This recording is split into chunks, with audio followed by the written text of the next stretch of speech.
we were talking and you said long-term investing is actually a myth. I really want you to elaborate this. Well, let me elaborate a bit. So basically, first of all, thank you for having me out here on the India Economic Summit and in this lovely campus. It's fantastic. But anyway, let me continue with the long-term thesis. Now, the fact is that long-term, according to us, has been invented, that term has been invented to fool that gullible investor into believing that, look, you made short-term losses, but in the long term, you'll make profits. So it doesn't work, right? So how do you overcome that?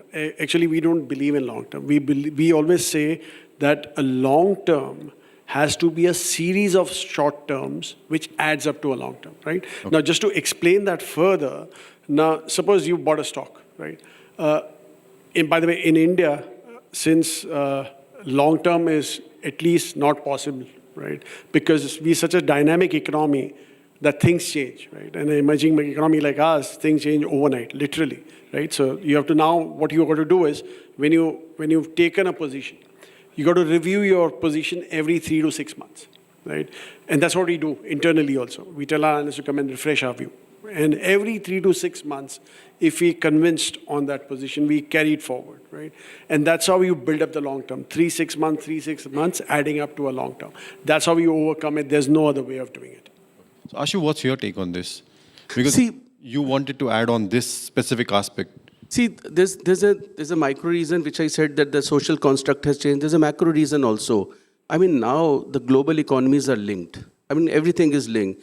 The competition is fierce. There are no sacred models. I mean, if there's an Ola, there's another Uber coming on the way. There's a Rapido coming, and then there's a Blue, which has shut down also. So these models will become successful also, and they probably will have threat of survival also. The competition will be very severe.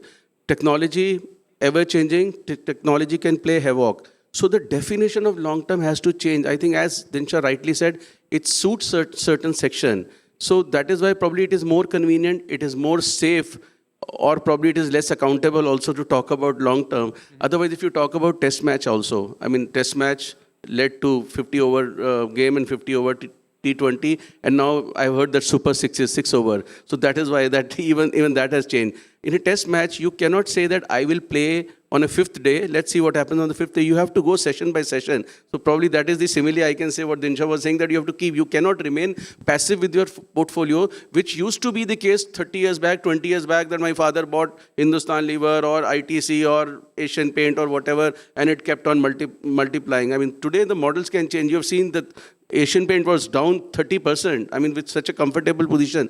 So that's where I believe that this has to be addressed, and one has to adapt, evolve, and what will be the current challenges to the market in the light of this. See, Rhythm was talking about macro factor. I would say for me, biggest macro factor in last 10 years, what has changed for India is not the macro numbers stability, the political stability. All along, I mean, 30 years in the market, Dinshaw can say there was a time when, because of the coalition government or because of XYZ reason, I mean, policy paralysis or whatever you used to talk about, there was always something missing. And what this current government has given, I mean, this stability, government with a mission, government with a vision, I mean, things have changed very positive for India, and that is why we've seen this kind of a participation and where we are reached, and not to miss today's GDP numbers also.